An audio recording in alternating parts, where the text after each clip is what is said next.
My next claim is that there is insufficient evidence to believe in the resurrection. Ooh. Okay. Nice to meet you. How's it going?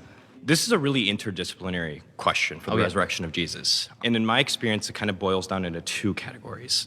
The prior probability of the resurrection of Jesus and the data itself. So what I'm really interested in is the historical case for the resurrection of Jesus. Okay, I want to ask a clarifying question because I would love to talk about the data. But if I were to give you a model of the Gospels that I would call like the historical reportage model, which would say something along the lines of the authors of the Gospels were close to the times and places of the historical Jesus.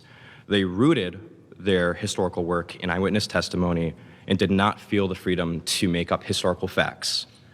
Because of that, we can extract all the testimonies from these Gospels, and we have access to what the original eyewitnesses actually said and did. Okay, so who do you think are the eyewitnesses that the testimony is being based on? So this is where I'm not a walking encyclopedia, but I would say if you looked at all the testimonies, we have 21 unique testimonies that are going to be polymodal in nature. They're going to have semblances of independence and interdependence and some dependence because of the synoptic problem, all that stuff. If we were to get there, would that be enough for you to say the probability that the resurrection happened relative to any other countering theory is higher? No, I don't think so. So that tells me then that, one, it could be the prior probability still. That's an issue. Because if that's not enough evidence... It's not that. I think that the authors of the Gospels, specifically on the resurrection, can't be trusted to be giving an accurate account of what happened. Yeah, that's why I'm asking if we had this historical reportage model, and that was true. Sure, well, if it were true that they were reporting historical events, then it would be a historical event, yeah. So let me clarify I don't think that they are. Yeah, I get where you're coming from. Let me clarify one thing here. The historical reportage model does not entail what the reporting actually happened. All I'm saying is that we can extract from there is that these were the actual eyewitness testimonies to the risen Jesus. Okay, so I have a question for you. Yeah. Do you think that Jesus is the only person, outside of the people that Jesus and the apostles rose from the dead, do you think that he's the only person in human history that's risen from the dead? Yes. Okay, so Matthew's gospel, in Matthew chapter 27, says that at the time of the death of Jesus, the graves of Jerusalem opened, and the holy ones got out of their graves, and then, interestingly says, then after the resurrection, appeared to many. Many of them walked around appearing to many. Do you think that that happened?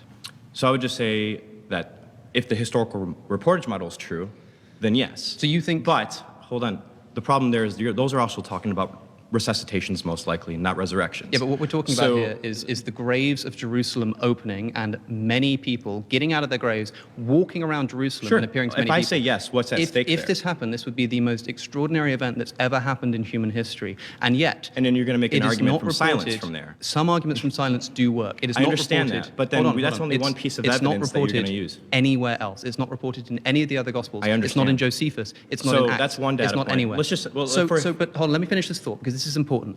Most Christian scholars, I think, so people like Dale Allison, for example, believe that this didn't actually happen. Well, I'm not interested in what Allison's going to say. The door that this opens... What I'm interested in is what the data says. If we have the historical reportage model, right? But you keep saying we have this model. That's fine. Let me give you some evidence for the historical reportage model. Sure. If this model is true, one of the things I would expect to see would be things like undesigned coincidences within the Gospels. Yeah. Tiny little interlocking details. For the sake of time, I understand what you're saying. So I think that a lot in the Gospels is historically reliable and a lot is not. Things like undesigned coincidences are really So you're taking a pericope by pericope approach to this, or what methodology? I'm taking a story by story. I don't think that the graves... I don't think that's a good methodology. I don't think that the graves of Jerusalem were opened.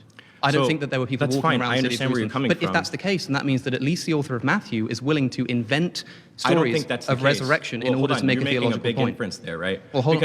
Because I know you like to, for instance, you like to talk about the flight to Egypt. And you like to say that Matthew invented the flight to Egypt. Luke. No, Luke's the one that doesn't mention it. Matthew's the one that mentions it. Sorry, Matthew. It's okay, it's okay. Sorry. Yeah, Matthew, and then typically the way you run this argument is Matthew invented the flight to Egypt. Luke doesn't mention it. The reason why Luke doesn't mention it is because it didn't happen. Matthew mentions it, and he tells us why, to put Jesus into prophecy. Here's a counter-hypothesis. Sure. What if it's just the case that Matthew is not making up historical facts, and he's doing some sort of midrash? And what I mean by this is that he's looking at this historical thing that happened, the flight to Egypt, and taking this Hosea passage, which, by the way, would be a kind of a clunky passage to use if you wanted to make up a historical fact for prophecy.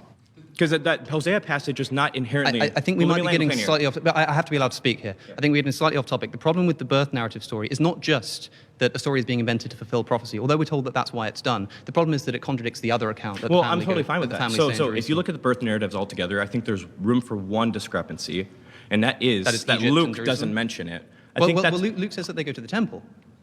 What? Luke says that they go to the temple. Yeah, So hold on. I'm going to agree with you. Let me finish it. Yeah.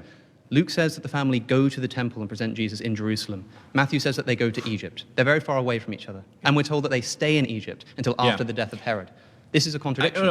So, again, I actually agree. Okay, pause. You've been voted out by the majority. Please return to your seat.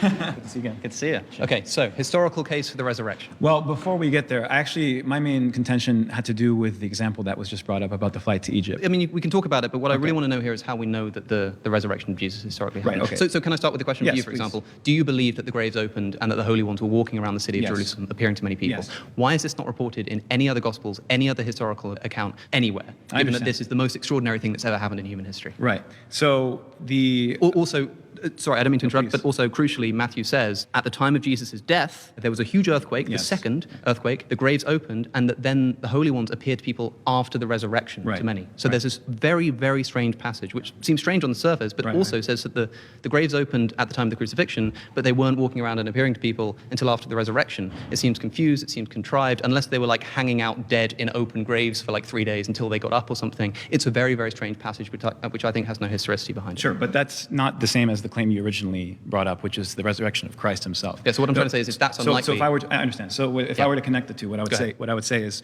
the historicity for the resurrection of Christ has the same type of data that the historicity of the resurrection of these holy ones in Matthew, because the appearances of these holy ones and the appearances of Christ correlate. They correspond. And so the reports of their appearances is just as likely, like for example, you're aware of the passage in obviously Corinthians 15, which is one of the earliest attestations of the the formal traditional creed that states about the resurrection of Christ and the appearance to 500, and this states within 5 years of Christ's resurrection. So.